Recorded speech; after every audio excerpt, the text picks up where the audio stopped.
Soy Sebastián Benz, CEO de Gestión Patrimonial de la Reinvial, y doy la bienvenida a un nuevo capítulo de nuestro podcast El idioma de las inversiones, espacio donde buscamos hablar de simples temáticas que muchas veces son complejas en el mundo de las inversiones.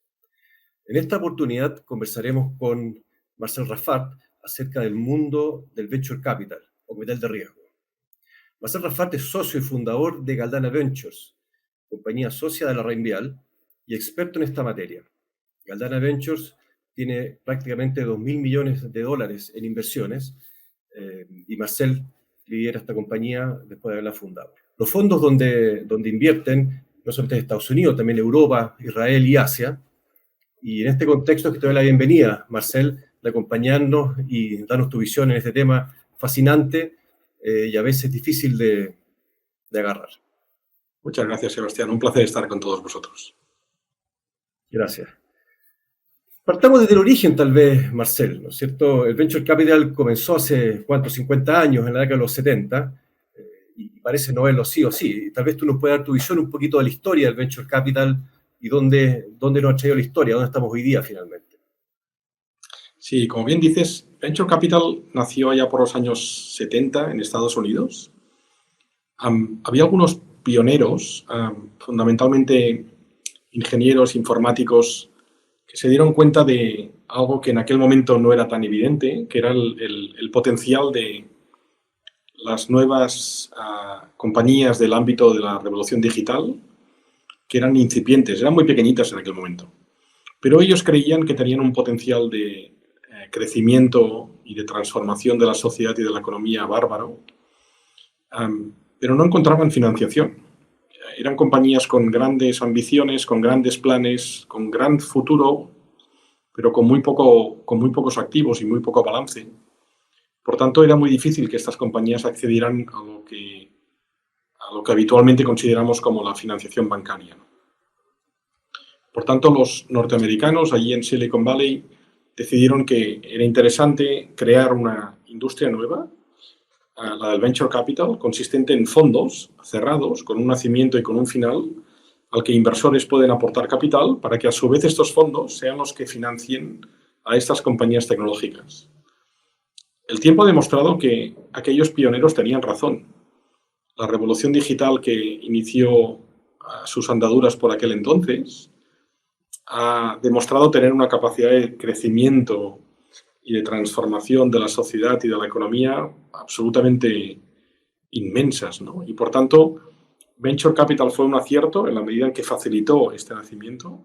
También Venture Capital como industria ha crecido enormemente según estas compañías se han ido consolidando con el paso de los años, ¿no? ¿Tú crees que, o cuál es tu visión respecto del rol que ha jugado esta historia en las compañías actuales? Sí, es muy interesante. Mira, allá por los años 70 apenas había una compañía tecnológica entre las 10 primeras del mundo. Me refiero primeras del mundo por tamaño, por capitalización bursátil, que era IBM. En aquel momento, además, muy basada en lo que eran los ordenadores, simplemente, ¿no? Actualmente, si miramos cuáles son las 10 compañías más grandes del mundo, seguramente encontraremos no menos de 8 de ellas siendo compañías tecnológicas. Y no solamente norteamericanas, también tenemos algunas chinas entre ellas, ¿no? Por tanto, podemos decir que la revolución digital efectivamente ha dado pie a la explosión de un sector completamente nuevo que ha sido capaz de subir a lo más alto de los rankings de los tamaños de las compañías. Y por tanto, Venture Capital, que ha sido quien ha financiado en sus etapas iniciales, cuando son privadas estas compañías, estos éxitos tan grandes, pues evidentemente ha podido crecer también de forma muy considerable, ¿no? Por tanto, aquello que en los años 70 era una anécdota en las economías mundiales, hoy en día es un motor de desarrollo de las economías en cualquier rincón del mundo, sin el cual no se puede entender el nivel de bienestar social y económico que gozamos en todos los lugares del mundo, ¿no? Por tanto, estamos ante una revolución económica, tecnológica y social de dimensiones muy grandes, para la cual Venture Capital se inventó para poder facilitar la financiación en etapas iniciales. El éxito de ambas es muy notorio, es muy considerable y yo creo que está reconocido por todo el mundo, ¿no? Claro, tú mencionabas China recién en tu comentario. Y si bien esto inició en California, pero esto hoy día lo vemos en todo el mundo, ¿no? Hay venture capital en Europa, en Israel, en Asia. Es realmente un fenómeno mundial. Totalmente. Y bueno que sea así, porque en el fondo lo que hemos visto es que la revolución digital inició sus primeros años con un epicentro muy claramente marcado, que era Silicon Valley. Allí se creaba un porcentaje altísimo del valor que la revolución digital fue capaz de generar en sus etapas iniciales. Actualmente ya no es así. Actualmente Silicon Valley sigue siendo un epicentro muy potente, pero se han ido añadiendo múltiples epicentros de esta revolución que, como decía antes, es social, económica, tecnológica. Hoy es difícil ya encontrar. Cualquier país del mundo tiene su propio ecosistema de innovación empresarial, pero es verdad que en términos de tamaño encontramos epicentros muy potentes. Por ejemplo, en China yo creo que ya es comparable al de Silicon Valley. India, Sudeste Asiático, Corea, Europa, Israel, Reino Unido, Latinoamérica, son epicentros que están consolidándose con el paso de los años, y esto creo que hace que la revolución digital gane en diversidad, gane en dispersión geográfica y le facilite a todas estas regiones y países del mundo aprovecharse de la inmensa creación de valor que esta revolución va a suponer para todas nuestras economías, ¿no? Con lo cual, yo creo que es muy sano, es muy saludable, fomenta un volumen de competencia mayor todavía. Creo que no tienen sino beneficios, ¿no?, este tipo de dispersión geográfica tan potente, ¿no? ¿Y crees tú que hay algunas regiones del mundo que se especifican o se especializan en ciertas áreas? Algunos que estén empujando inteligencia artificial, otros que estén empujando, en fin, ¿no es cierto?, temas logísticos, en fin. ¿O es algo que en realidad es global en todos sus ámbitos? Yo creo que, o sea, lo que observamos es que la revolución digital no tiene ritmos exactamente iguales en todos y cada una de las regiones del mundo. Es decir, el nivel de avance, el nivel de progreso de esta revolución digital tiene matices que lo hacen diferente en unos lugares y en otros, ¿no? Y esto supone esto tiene una consecuencia inmediata en la tipología de compañías que vemos que se consolidan en cada una de las diferentes etapas del desarrollo de la revolución digital, ¿no? Te pongo un ejemplo. Durante los primeros 10 años del siglo XXI, entre el 2000 y el 2010, vimos una explosión muy considerable de compañías de comercio electrónico, triunfando en Estados Unidos y en las zonas geográficas de fuerte influencia de Estados Unidos. Es difícil que hoy en día encontremos compañías nuevas que aspiren a lograr éxitos grandes en comercio electrónico, porque seguramente la etapa en la que se consolidaron los liderazgos ya pasó. En estos momentos estamos viendo en Estados Unidos y en todas sus áreas de influencia, vemos inversión muy potente en lo que se llaman compañías B2B, sobre todo en software, as a service, cloud computing. Ahí estamos viendo mucha inversión, mucho crecimiento y mucho éxito por parte de compañías muy variadas, ¿no? Sin embargo, si miramos a China, este calendario va con un cierto retraso respecto a lo que vimos en Estados Unidos. Entre el 2010 y el 2015-2017 vimos como compañías de comercio electrónico triunfaban en China. Algunas de ellas todavía tienen opciones de hacerlo muy bien en China en estos momentos. Y sin embargo, lo que esperamos para los próximos 5 o 7 años es que sea justamente las compañías de software as a service, de cloud computing, las compañías B2B, sean las que poco a poco irán tomando protagonismo, ¿no? Por tanto, no es tanto que las regiones se especialicen, pero sí que es verdad que los ritmos de desarrollo son asimétricos y, por tanto, el éxito de unos modelos de negocio u otros dependen un poco de en qué fase se encuentran esos países, ¿no? Dicho esto, sí que de vez en cuando encontramos alguna excepción, algún país que logra un grado de especialización muy alto que le hace ser muy competitivo a nivel mundial, ¿no? Por ejemplo, Israel es una potencia mundial en temas de ciberseguridad. Compañías que surgen en el ecosistema israelí han logrado éxitos a escala mundial que hacen que el país se haya convertido en una potencia mundial en ese sentido, ¿no? Pero digamos que estos serían algunas excepciones a la norma general, que es que vemos compañías de todos tipos en todos los lugares. Lo que marca un poco cuáles están triunfando más en cada momento depende mucho de cuál es el grado de desarrollo de ese país y de esa economía dentro de la revolución digital. ¿Y piensas tú que también temas regulatorios o no regulatorios, ¿cierto?, pueden influir también en el desarrollo? Países más cerrados, países donde el Estado es activo o países que son libres completamente. Enormemente. Yo creo que hay entornos regulatorios que son más favorecedores de la libertad para que los startups se desarrollen con todo su pleno potencial. En cambio, tenemos otros países, entornos regulatorios que son más protectores de las compañías incumbentes que quieren protegerse ante la irrupción con fuerza de las compañías digitales, ¿no? Y por tanto, ciertamente los entornos regulatorios no son exactamente iguales en todos los lugares del mundo. Yo creo que una cierta regulación en todos los sectores nuevos de la revolución digital es siempre necesario, pero que sea la mínima imprescindible para que después sean las potencialidades de las nuevas compañías las que permitan ver cuáles son el éxito que son capaces de alcanzar, ¿no? Claro.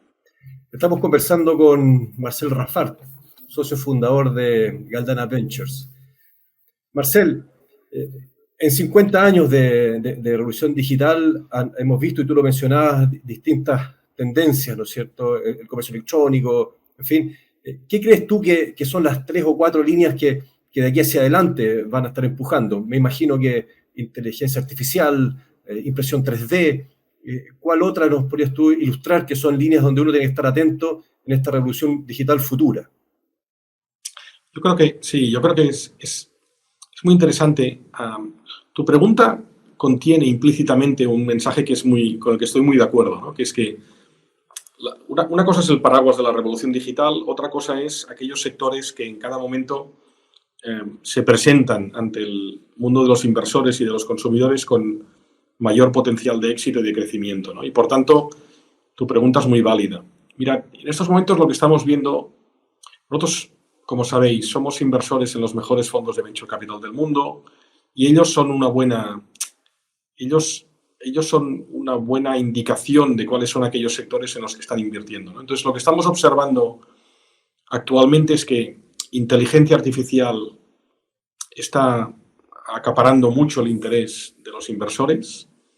Aquí puedo decirte con poco riesgo a equivocarme que lo que se nos viene encima, la revolución de la inteligencia artificial, puede ser de dimensiones absolutamente colosales, puede llegar a transformar muchas cosas que hoy damos por sentadas o que estamos acostumbrados a hacerlas de una manera diferente como lo haremos durante los próximos años.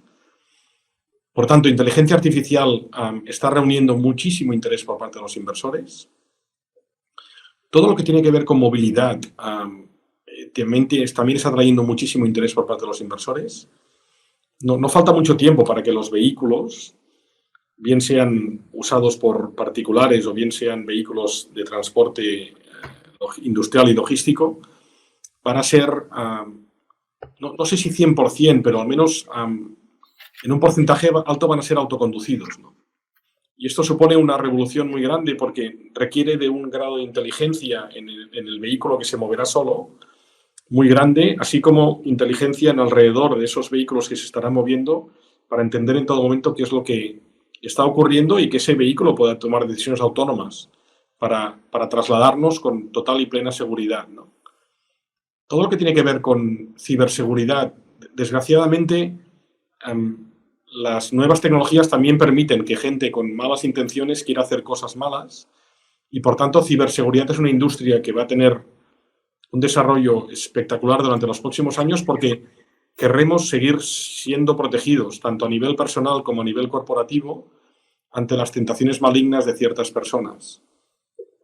Todo lo que tiene que ver con impresión 3D, que a su vez tiene que ver con la revolución que esperamos que ocurra en las cadenas de fabricación transporte, almacenaje y entrega final, si mediante impresoras 3D puedes alterar fuertemente estas cadenas de suministro, la verdad es que estamos ante una revolución muy interesante, ¿no?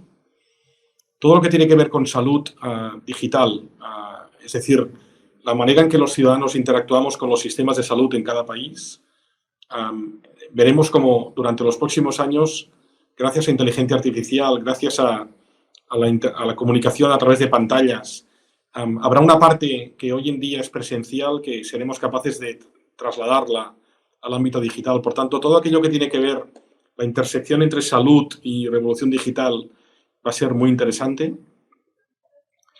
Por tanto, seguramente hay más, Sebastián, pero te podría decir que aburridos no estaremos, Es decir, lo que nos queda por los años próximos va a ser tan apasionante como lo que hemos visto en los últimos 15 o 20 años. Seguramente aparecerá algo que no estamos viendo hoy, ¿no es cierto? Así como en los 80 nadie se pudo imaginar lo que estamos viviendo hoy día, ¿no? Y por lo tanto, totalmente, eso también es apasionante. Oye, y hablando de cosas apasionantes, estamos en un contexto complejo en el mundo. La inflación ha llevado tasas de interés hacia arriba, hay temas geopolíticos, venimos saliendo de una pandemia que probablemente ha producido algunos de estos factores. ¿Cómo se enmarca el venture capital y la inversión en venture capital con estos fuegos cruzados, ¿no es cierto? Vemos la historia de Silicon Valley Bank, en fin, son demostraciones de que el mundo va dando vueltas, que van llegando problemas. ¿Cómo lo enfrenta el venture capital o cómo lo enfrenta un inversionista de venture capital? Yo creo que los últimos 3 años son un ejemplo perfecto de que tal vez tengamos que asumir como caso base que nos tocará convivir con la incertidumbre de forma permanente, ¿no?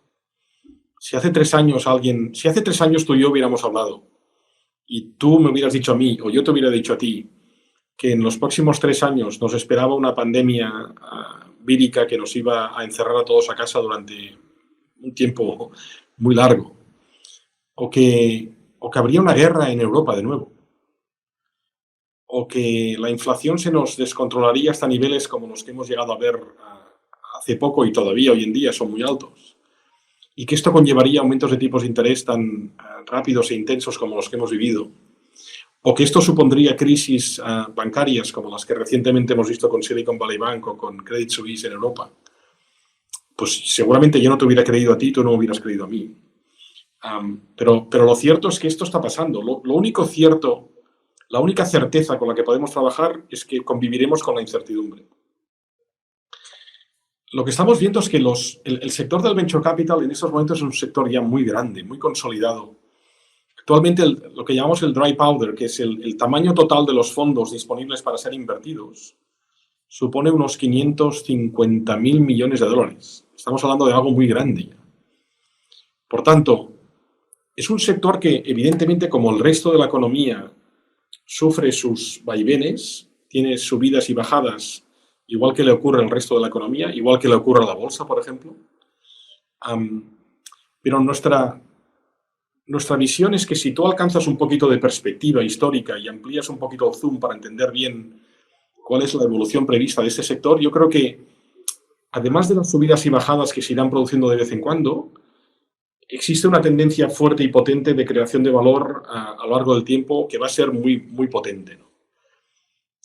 Esto además es más marcado, es más visible, es más notorio si además tienes la capacidad, como tenemos desde Galdana, en invertir en aquellos que son los mejores gestores de venture capital del mundo. Porque ellos, digamos que en estas pequeñas subidas y bajadas que todos los sectores tienen y venture capital también, son capaces de amortiguarlas de una forma mucho más favorable para sus inversores, ¿no? Por tanto, inevitablemente, este volumen de incertidumbre de vez en cuando provoca que no siempre los mercados sean alcistas, que de vez en cuando se produzcan correcciones, pero que es bueno, en la medida en que el venture capital es una inversión siempre a largo plazo, que tengamos un poco de perspectiva, ¿no? Y entonces, cuando tú te planteas la inversión a venture capital, que es típicamente para un plazo de entre 8 o 11 años, la verdad es que si eres capaz de invertir en los mejores, la tendencia es siempre alcista, lo cual no quita que durante el periodo de esos 8 o 11 años pueda haber 1, 2 o 3 años en los que las turbulencias en los mercados se trasladen a los resultados que en concreto se consigan durante aquel periodo. Pero repito, para plazos largos, digamos que la capacidad de transformación de la economía de la sociedad de la revolución digital es más poderosa incluso que los volúmenes de incertidumbre que hechos como los que has mencionado nos pueden provocar a todos nosotros y a este sector también, ¿no? ¿Qué piensas tú de los temores a lo desconocido que puede producir el avance tecnológico en la persona común y de a pie, ¿no es cierto? El enfrentarse a alguien en la calle con un auto que se maneja solo, ¿no es cierto? O con robots que piensan y que te van a dejar sin trabajo, en fin. Ese es un miedo que probablemente la gente empieza a sentir y que puede ser creciente. Totalmente.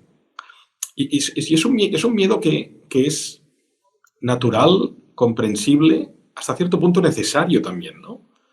El ser humano, los seres humanos hemos llegado a construir la civilización actual porque hemos sido valientes en muchos aspectos, pero también hemos sido prudentes en otros, ¿no? Entonces yo creo que hacen falta ambos ingredientes para gestionar esta revolución digital durante los próximos años. Porque además es verdad que se están empezando a desarrollar soluciones tecnológicas que provocan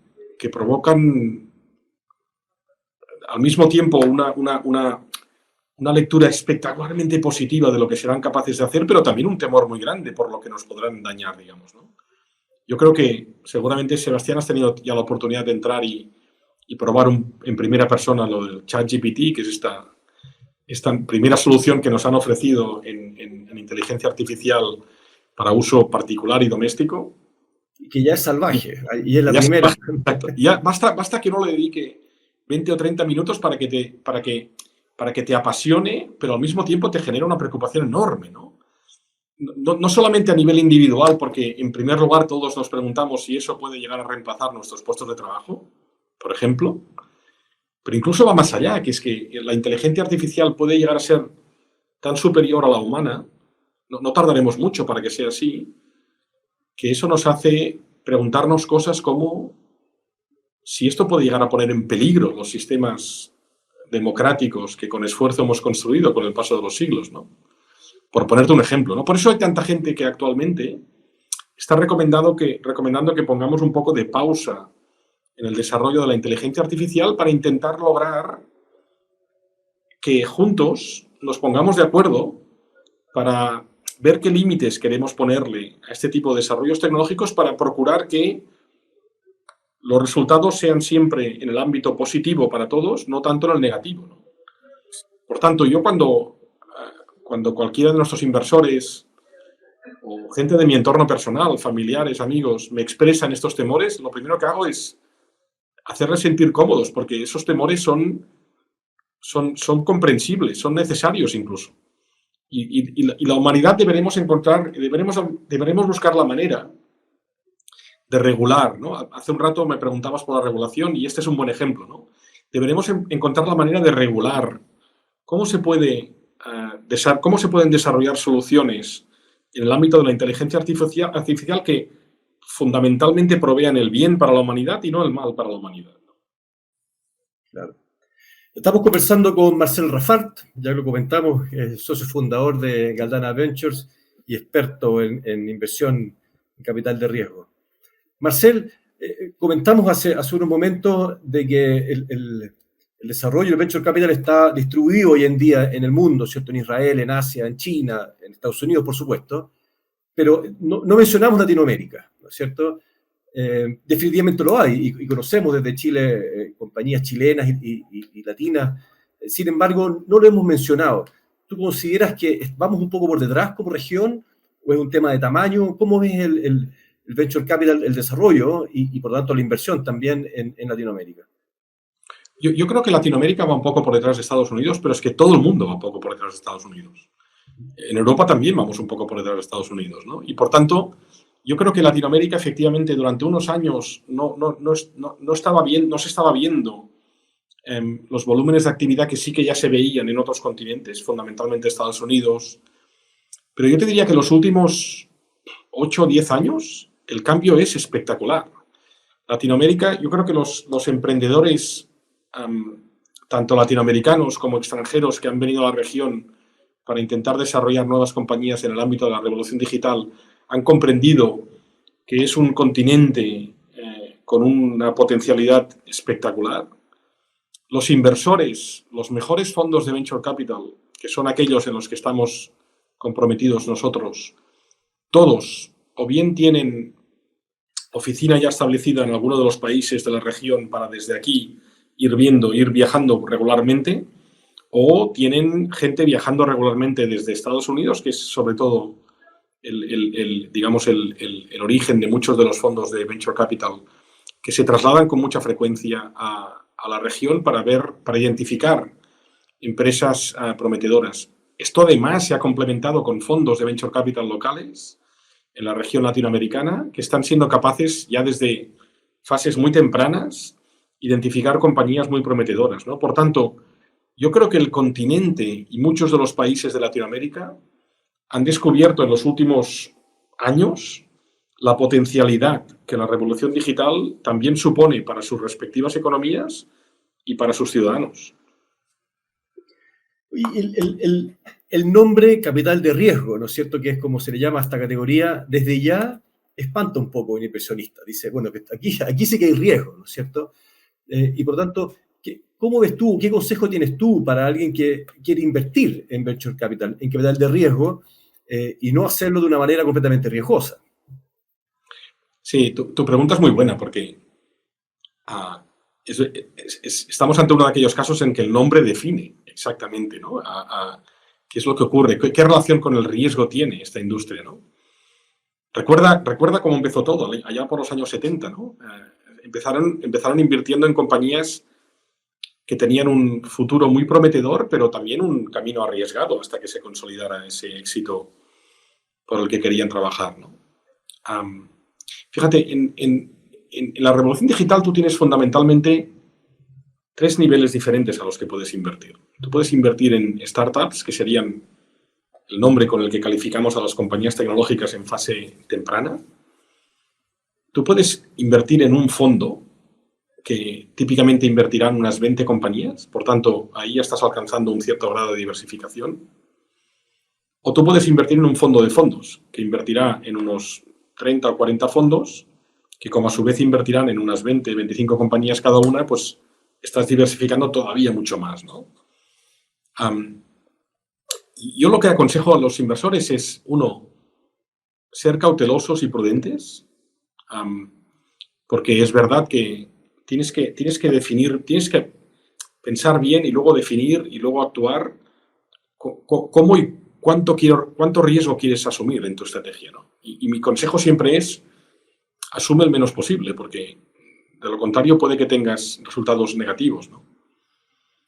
Mi segunda recomendación es muy clara. Una cosa que he aprendido yo después de tantos años trabajando en el sector de la tecnología y el venture capital es que se produce unos resultados absolutamente asimétricos entre los mejores del mundo y el resto. Los mejores del mundo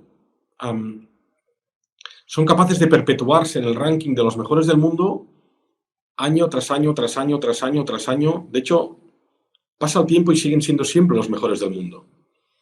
Y por tanto ellos, y solamente ellos, son capaces de conseguir retornos que son excepcionalmente buenos de forma repetida en el tiempo. Si lo piensas desde la mente de un inversor, excepcionalmente buenos y repetido en el tiempo, es una combinación que te define ya una relación con el riesgo mucho más baja, ¿no? Y es donde tú quieres estar, por lo tanto, como inversor. Exacto. De hecho, la razón de ser de Galdana es solo y exclusivamente esta.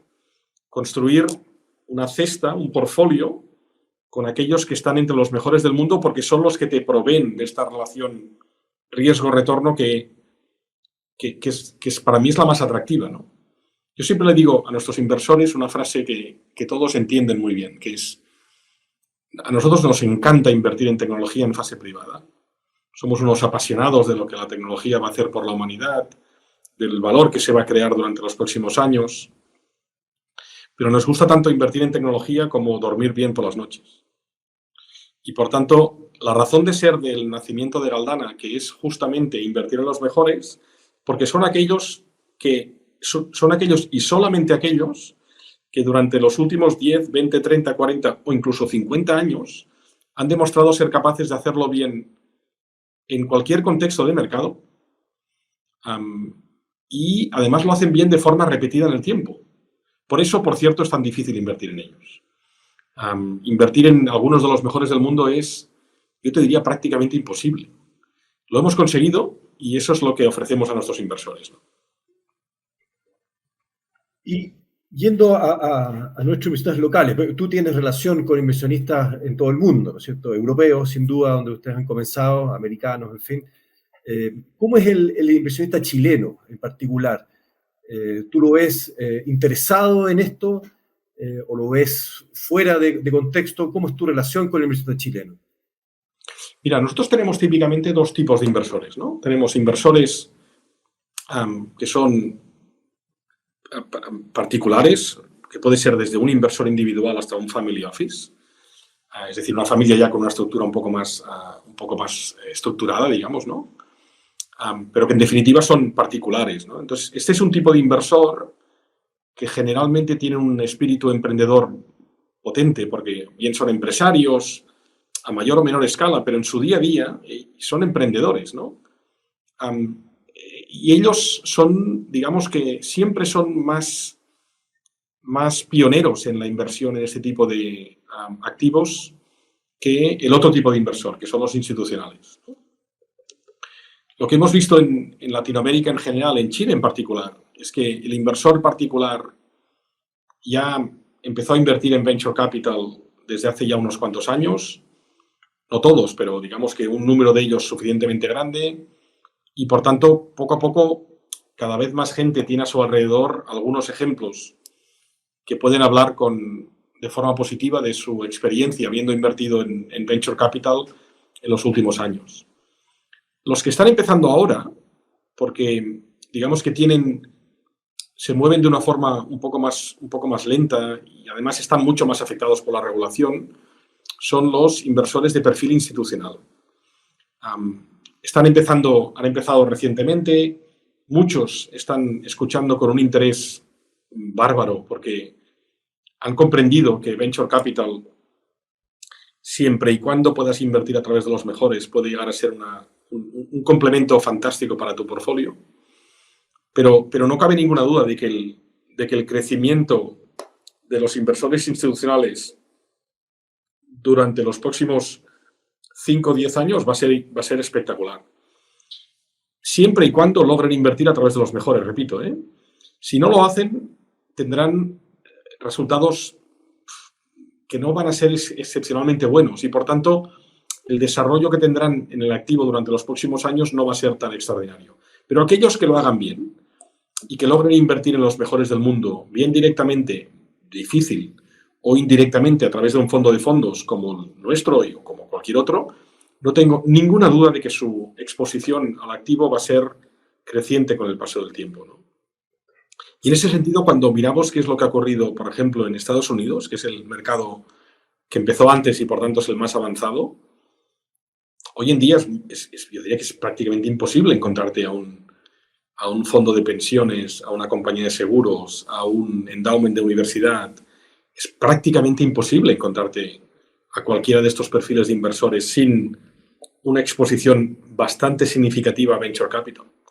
Por tanto, en Latinoamérica en general, en Chile en particular, particulares y family offices ya han empezado hace tiempo, están muy satisfechos. Institucionales han empezado más recientemente, pero la perspectiva que estamos convencidos de que habrá por delante será muy, muy, muy, muy, muy positiva en ese sentido.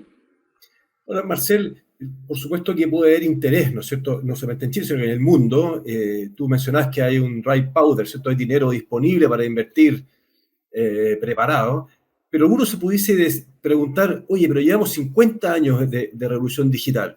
¿Esto no estará ya madurando? ¿No se acabará el desarrollo, como ha pasado con otras revoluciones, ¿cierto?, que tienen un desarrollo muy bien y después dan paso a otra cosa, ¿no? Y si ese fuese el caso, bueno, ya no habría dónde invertir, ya me conocí, por más interés que hubiera. Exacto. Sí, sí. Esto es una pregunta que me hacen algunos inversores de vez en cuando. Es muy buena pregunta porque es verdad que a veces tenemos la sensación de que las cosas, como en este caso la revolución digital, tienen un inicio, un crecimiento, una madurez y un final, digamos, ¿no? Y por tanto, la pregunta tal y como tú me has hecho, es: ¿corremos el riesgo de que esto en algún momento, más bien pronto que tarde, empiece a ir a menos, ¿no? Y justamente lo que comprobamos, aquellos que estamos en el día a día inmersos en esta revolución, es que es justamente lo contrario. Es decir, la velocidad a la que los emprendedores, las nuevas empresas, aportan innovación, bien para usuarios particulares, bien para usuarios empresariales, la innovación que se aporta anualmente para que la podamos incorporar en nuestras vidas, aquella que nos interese, aquella que tenga éxito, que tenga sentido, ¿no? El volumen de ellas va creciendo año a año. El ser humano las integra en nuestras vidas particulares de una forma muy natural y pronto ya dejamos de pensar en que esto fue algo que revolucionó nuestras vidas y que no hace tanto no hacíamos aquello, ¿no? El iPhone no tiene tantos años y yo creo que estaremos todos de acuerdo que es difícil comprender nuestras vidas sin el iPhone. No hace tantos años el teléfono era una cosa que lo utilizábamos para ponerlo aquí en la oreja, solamente para hablar.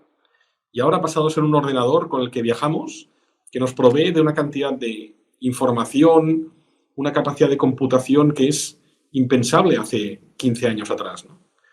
Pues bien, lo que nos espera para los próximos 10, 20, 30 años es algo que irá a más. No quiero aburrir a la gente, pero, por ejemplo, la revolución de los ordenadores cuánticos, la capacidad de computación que la tecnología cuántica supone respecto a la que hemos conocido hoy en día es exponencialmente superior. Tendremos ordenadores con capacidad de computación en fracciones de segundo para cálculos que hoy en día los ordenadores actuales les llevarían días, ¿no? Y eso estará disponible en algún momento, no sé cuándo, igual llevará 3, 5, 10 años para que tengamos ordenadores que no sé si serán con la forma que los conocemos actualmente, pero no me cabe ninguna duda de que esto irá a más. Déjame que te lo traduzca de otra frase. Sebastián, si tienes algún hijo o hija, algún sobrino o sobrina que tenga dudas sobre lo que quiere estudiar, dile que estudie ingeniería, programación, informática, porque va a tener trabajo seguro durante muchísimos años. Porque, repito, el volumen de innovación que va a seguir transformando nuestra sociedad y nuestra economía no deja de crecer paulatinamente. Las temáticas irán cambiando.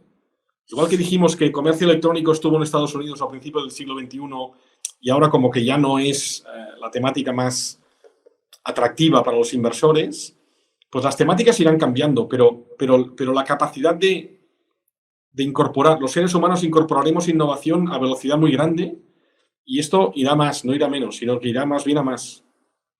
Fantástico. De hecho, el comercio electrónico ya está incorporado probablemente, ya no es novedad, por lo tanto, pero es algo que... Oye, Marcel, te agradezco mucho. Han pasado los minutos, se nos acaba un poco el tiempo. Ha sido una conversación muy entretenida, sin duda fascinante. Y será entretenido poder volver a hacerla en un par de semestres más. Quién sabe si es que los temas a tocar son completamente otros, hayan evolucionado como tú nos has indicado. Totalmente. Habrá cosas nuevas en el ámbito tecnológico que podremos compartir. Habrán cosas en el entorno macroeconómico, geopolítico, que nos habrán cambiado el panorama y las volveremos a compartir.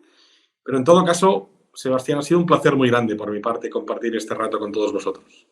Bueno, te agradezco en nombre de la Reinvial y quedamos conectados, pues. Muchas gracias. Un abrazo. Chao. Hasta pronto. Hemos terminado esta súper interesante conversación con Marcel. Marcel nos deja una invitación abierta a invertir en Venture Capital de una manera específica, ¿cierto? Diversificada y con los mejores. Él provee un fondo para ello, pero ya lo dijo él, puede ser en realidad en cualquiera. El mundo sin duda del Venture Capital es apasionante y ya ha quedado invitado para poder volver a conversar con él en algún minuto. Y yo los dejo a ustedes invitados a nuestras futuras conversaciones en este ámbito de la tecnología o en cualquier otro, temas que sin duda son muy interesantes. Me despido, muchas gracias.